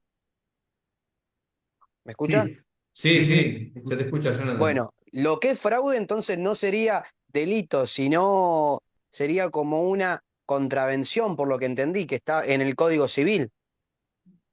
No, los delitos están taxativamente numerados en el Código Penal. En el Código Penal, sí. Y, se- Hay un y delito tenemos el civil. Código Procesal, que es el que lo ejecuta, si no me equivoco. El Código Procesal es para aplicar los que, sí. Para, sí, El Código Procesal es la norma que se aplica ante el Poder Judicial para sí, llevar adelante un proceso que termina, tiene como resultado una sentencia que aplica el derecho de fondo. En este caso es el Código Civil. En el Código Civil no hay delitos en el sentido penal. Hay delitos, lo que se llama delito civil, delito y cuasi delito, pero es una clasificación que se utiliza para el tema de la responsabilidad. Hay un ilícito civil, pero el fraude en este caso es más un principio de aplicación y una directiva de interpretación de la norma también. o sea, no tiene pena, por lo que entiendo. No vas a No, tiene prisión una como quien... consecuencia, el fraude de la ley tiene como consecuencia lo que decíamos, que descubierto el fraude, el intento del fraude a la ley. El fraude implica querer dejar de lado una norma que es de aplicación obligatoria, que es Sí. una norma de orden público imperativa, que querés sortear su aplicación de alguna manera. Hay una intención de dejar de lado una norma que es obligatoria.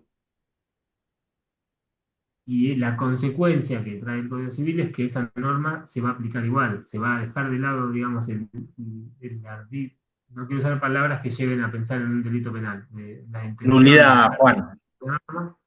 El acto en violación el acto en fraude a la ley es nulo. Claro, es nulo el acto y al mismo tiempo genera la aplicación de esa ley que quisiste evitar. Esa es la consecuencia. Es la nulidad del acto, gracias Gonza, y la aplicación de la norma imperativa que se quiso evitar. Pero no hay una sanción penal, no hay una pena en el sentido del Código Penal, que tiene otros principios que requiere una tipicidad. El delito penal está tipificado en la ley y es un acto típico antijurídico, culpable y demás. Sí, sí, sí. La teoría del delito es otra historia. Acá es un principio de aplicación para el derecho en general, digamos, el derecho civil, el derecho privado. O sea, todo lo que es civil sería que Sí, no está en civil, el penal. comercial, Está civil, bien, comercial, laboral, derecho privado. Sí. listo. Gracias, profe. ¿Puedo agregar Confunde la algo, palabra Juan? porque confunde la ¿Puedo agregar palabra algo a porque la, hay un a la delito penal pregunta? que es fraude, pero el fraude penal es específicamente un delito penal de fraude. Defraudaciones y estafas, ¿no? Pero no sé. Juan, ¿me permitís agregar algo? Sí. Eh, em, para los chicos, acá piensen, porque es lo normal, porque, pero piensen que las relaciones en el marco del derecho civil son entre personas, no son penales. En la relación, digamos, en el derecho penal, él es el Estado el que juzga a la persona. Acá estamos hablando de personas que interactúan entre sí y cuáles son las normas que se le aplican, como para que vayan tratando de tender la mirada hacia dos personas que pueden estar en iguales o desiguales condiciones. Acá vamos a ver más civil, no consumidor, pero no lo lleven siempre al lado de que el, la ilegalidad o la contravención al ordenamiento civil va a acarrear la pena de privación de la libertad. Digo, va a generar la nulidad del acto, va a generar la no aplicación de ese acto jurídico. Por ejemplo, un caso típico de fraude a la ley, para que tengan en cuenta, se da en materia de derecho sucesorio, cuando se trata de excluir a un heredero forzoso. Eso es un caso claro de fraude a la ley, que no tiene como pena meter en cana al muerto, porque no se puede. Pero, ¿qué van a generar? Todos esos actos en fraude para que haya uno de los herederos forzosos eh, Excluido desposeído de su legítima, no, sí. van a quedar sin efecto y esa persona va a terminar recibiendo parte de lo que es el acervo hereditario, así a grandes rasgos.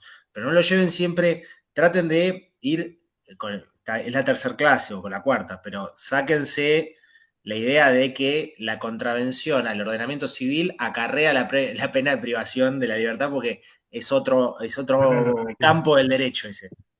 No molesto más. Los dejo tranquilos. Gracias, Gracias, Luis. Gonza.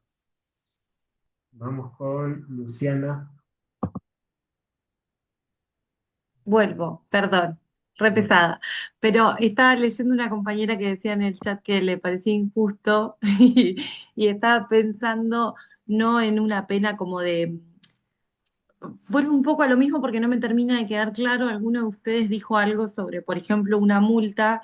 Yo pienso, no sé si es filosófico, sino como en el ordenamiento, como en mecanismos que aseguren el cumplimiento de la ley. Por ahí es una pavada, pero digo, si hay una intención específica de burlar una ley o burlar una responsabilidad, si no hay algún modo de que eso sea señalado, no con una pena de prisión. Pienso, por ejemplo, no sé, yo trabajo en violencia por razones de género y lamentablemente algo que nos encontramos todos los días es el incumplimiento de los deberes del miles de padres en relación a el sustento alimentario de sus hijos. Por ejemplo, se me ocurre. Y hay muchos artilugios que muchos varones, por lo menos en Argentina, realizan, como esconder dinero para no cumplir con la cuota, etcétera. En el momento en que eso es demostrado, más allá de que va a tener que pagar la cuota alimentaria, el Estado-nación con sus leyes no castiga de algún modo, más no sea económico o simbólico, el hecho de haber querido burlar explícitamente la ley. si está tipificado como un delito penal, va a haber una sanción penal. Si no está tipificado como un delito penal, no se puede perseguir penalmente porque el derecho penal se funda sobre lo que se conoce la tipicidad penal. Si la conducta no está tipificada como un delito, no hay pena posible. Por Sí, en eso, este caso sí, lo que pasa es que no tiene sentido para el problema práctico que el tipo vaya preso, por ejemplo. lamentablemente injusticias se cometen y se van a seguir cometiendo, y es así. eh, la acción que vos tenés te la va a dar el caso concreto. Ahí va a haber una acción judicial para reclamar la cuota alimentaria, en todo caso reclamar eh, daños y perjuicios por el tiempo de Claro. yo no sé qué caso estás planteando exactamente, pero siempre de alguna manera hay de perseguirla. Después está el tema del acceso a la justicia, que está en otra materia que se trata de acceso a la justicia, que no todas las personas tienen la misma posibilidad de acceder a la justicia, de pagar un Ujú. abogado. Lamentablemente la injusticia existe, pero, pero la posibilidad de perseguir la justicia en el caso concreto, bueno, depende de eso, del caso concreto, de las circunstancias, de un montón de cosas. No se puede Sí, podría resolver. ser la figura de No, daños y perjuicios como una claro, dilación al cumplimiento de la obligación o y los sí, costos que acarrea esa dilación. Ok. sí, sí, si hay un daño, en realidad el principio de responsabilidad civil de nuestro gobierno civil establece el principio de reparación plena. O sea, todos los daños que una conducta antijurídica cause pueden ser perseguidos y conseguirse la reparación plena. Bueno, eso es un principio también, pero de ahí a que siempre eso se Sí, haga a realidad, efectivizarlo en tal los cual, claro. hechos, no se puede, de hecho tampoco se puede dictar una ley que, que, que impida que se cometan injusticias. Se van Sí, a que seguir todos sean cometiendo. felices, como dijo el presidente Claro. Macri. Gracias. Bueno, eh, Bien. Enrique, bueno, No sé estamos, si sí queda que alguna pregunta más, pero si no, hay dos manitos levantadas. César Ocampo y Rubén Neira. Rubén no habló, me parece. Rubén no lo, vamos con Rubén entonces. Si Rubén. puedo. Hola, hola, ¿ahí eh, me escuchan? Rubén, sí. ¿Me escuchás entonces? ¿Se escucha? Sí, perfecto, se escucha Quería bien. decir simplemente, ay, me fui del chat, a ver un segundo. Me fui a la ley, ¿qué hice?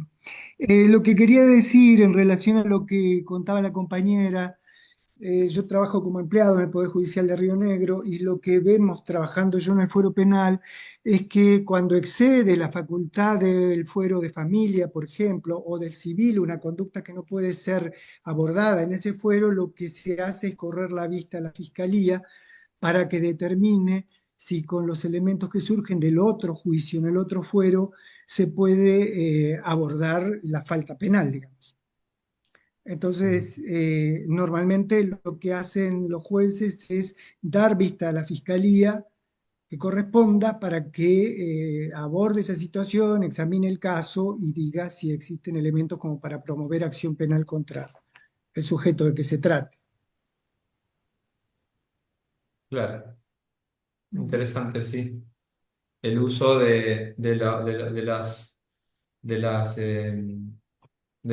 unas actuaciones en fundamento de otras, digamos, posiblemente. Claro, porque el fuero no las puede abordar, entonces, pero considera que sí puede haber violación de una norma o un daño que corresponde ser examinado por otro fuero, en ese caso el Ujú. penal. Bien.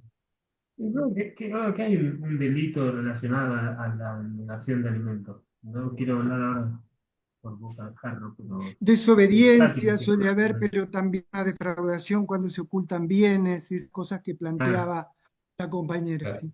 y lo que decíamos, ¿no? Debería ser. Los institutos de derecho se van generando a raíz de la experiencia también. Eh, qué sé Ujú, yo, la igualdad ante la ley fue necesario establecerla porque había esclavitud. claro. En un momento la Constitución dijo todas las personas son iguales, en Argentina no hay esclavos, pero justamente porque había esclavos. Ujú, El derecho claro. va atrás siempre de la realidad. Es un Claro. caso muy extremo para dejar claro eso, ¿no? Es como el derecho va detrás de la realidad y va tratando de acomodar. Muchas veces los principios están todos en los tratados de derechos humanos, derechos sociales, derecho a la vivienda está establecido, pero la gente vive en la calle. Y la Ujú, realidad es una cosa y la norma es otra. Nuestro ujú, trabajo, quizá como abogados, debe ser que, bueno, la realidad se parezca cada vez más a los principios que están establecidos en la norma, que haya igualdad, que haya Claro. una Ujú. distribución razonable de los bienes y servicios. Pero bueno, esa es la lucha, la lucha por el derecho, por la Bien. justicia. Bueno, gente, me parece que estamos ya para cerrar, ¿no, Enrique? Si vos querés dar un cierre a esta clase. Bueno, no, comentarles que vamos a estar subiendo ese Power como le habíamos dicho en un principio. Y bueno, si les interesa leerlo del libro de Rivera, es de la página, lo que dimos hoy, de la 79 al 83. Tienen ahí otra parte de material, o pueden complementar con los fallos que estuvimos eh, refiriendo ahí, que yo les pongo en el Power. Léanse algún fallo. A ver si la clase que viene alguien levanta la mano, puede decir, leí un fallo, lo voy a contar. Ah, sería un punto a favor. Sí, voy a sumar por otro. Está bueno leer fallos. Sirve para empezar a pensar en el derecho de forma práctica. Es un buen ejercicio, así que agarren alguno y lean. Bueno, estamos subiendo lo de esta clase y algún trabajito así como el anterior de autoevaluación para que refresquen estos temas y arrancamos el lunes con la persona Bárbaro, jurídica. bárbaro, Buen gracias. fin Bueno, de buen fin semana. de. Nos vemos. Chao, Chao a chao. todos. Chao, Chao, Juan. Enrique, gracias. Chao, gracias a vos. Chao. Chao, Gonza. Gracias por acompañarme, Gonza. Gracias No, por Juan. acompañarme, Juan. Un abrazo. Gracias. No, muy buena clase. Hablamos. Gracias. Chao, Chao, chao. chicos. Chao, chao. Chao a todos.